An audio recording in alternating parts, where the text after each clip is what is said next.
This is Red Eyes Radio. My name is Henrik Palmgren, and it is good to have you with us. A warm welcome to all our regular listeners, and of course to everyone who's tuning in for the first time.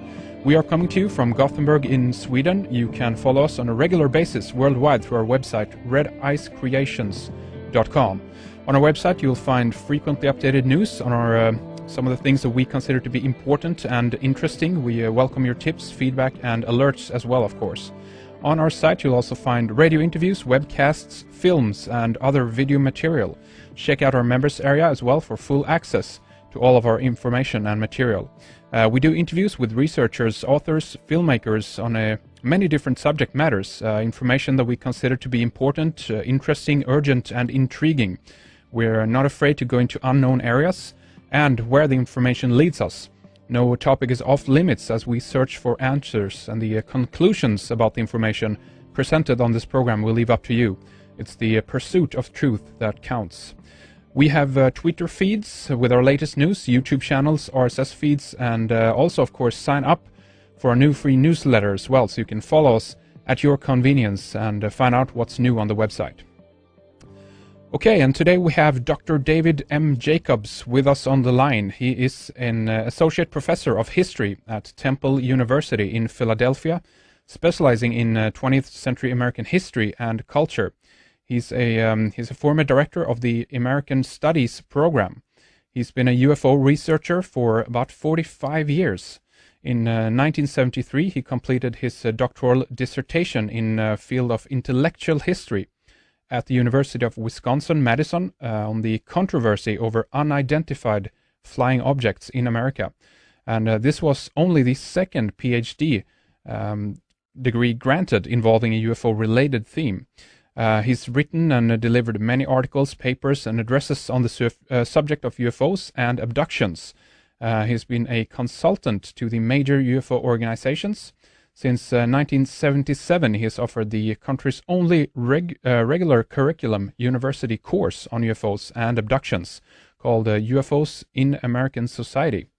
And Dr. Jacobs delivered the first paper to a scientific organization about the abduction phenomena. This was at Cornell University back in 1989. He participated in the first session on UFOs at the History of Science Society in Washington, D.C. back in 1992. Since the early 80s, he's been specializing in the UFO abduction phenomenon. He has conducted nearly 1,000 hypnotic regressions with over 145 individuals. He has lectured widely on the subject, both internationally and at colleges and universities across the U.S. In 1991, Dr. Jacobs, together with Bud Hopkins, conducted the highly publicized Roper Organization poll of the abduction phenomena. This was actually the first scientifically random poll to ascertain the potential number of abductees in the U.S. The results of that influential survey was published in 1992, a booklet called The Unusual Personal Experiences. And Dr. Jacobs was an assistant editor for Time Life's best-selling The UFO Phenomenon, published in 1989. His second book was called Secret Life, First-Hand Accounts of UFO Abductions. That was published in 1992, and his third book, The Threat, was published in 1998. He's also written UFOs and Abductions, Challenging the Borders of Knowledge, Dr. Jacobs' first edited volume, published in 2000. And his current projects include books on the methodology of hypnosis for abductees and new developments in the hybrid integration program. And this is an area that is really, really interesting that we'll go into in more detail here later in the program. I want to mention his website, of course, ufoabduction.com. Go there for more information about his titles and about the work that Dr. David is doing. But with that, welcome to Red Eyes Radio, and thank you so much for joining us, David. Well, thank you for having me, Henrik. I appreciate it. It's really good to have you here, and very long bio, obviously, and as we mentioned here at the introduction, you've been researching UFOs for about 45 years, so you have a lot of information, obviously, that you've gathered during this point, and a lot of interesting things to talk about and go into here today. But one thing that would be interesting to hear right here at the beginning, maybe you can spend a little bit of time on this, just tell us how you first got involved in this, or how did you get your how did this catch your attention, so to speak, and why did you decide to take this up into a university level and curriculum and so forth?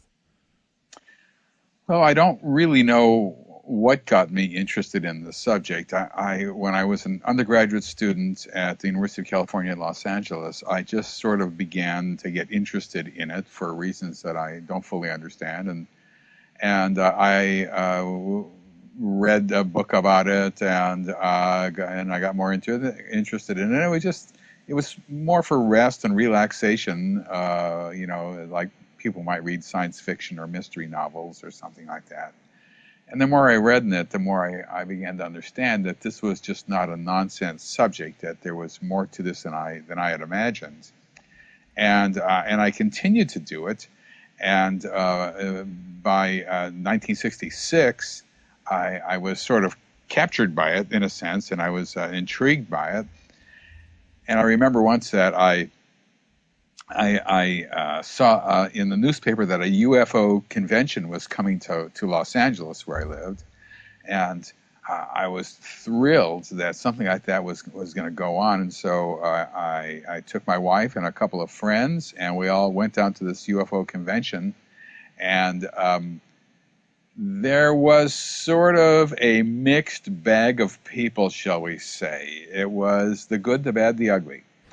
And we sat on the balcony and we heard a bunch of speeches and lectures and so forth. But then the main event came, and the main event was a full-color motion picture taken by someone of a UFO hovering relatively closely relatively close to the camera. And it was big, it was glorious, it was beautiful, it was spinning, it was silver, it was absolutely amazing. And if you squinted your eyes, if you closed your eyelids enough, you could avoid seeing the string it was hanging from. And that was extremely embarrassing because I brought friends with us. And at that point, I should have just said, to hell with all this. This is ridiculous. I've been duped, and I've been fooled, and gone about my business and had a normal life. But in fact, I said, well, okay, so it was a fake, so I'll move ahead. And I continued to do reading and research in it.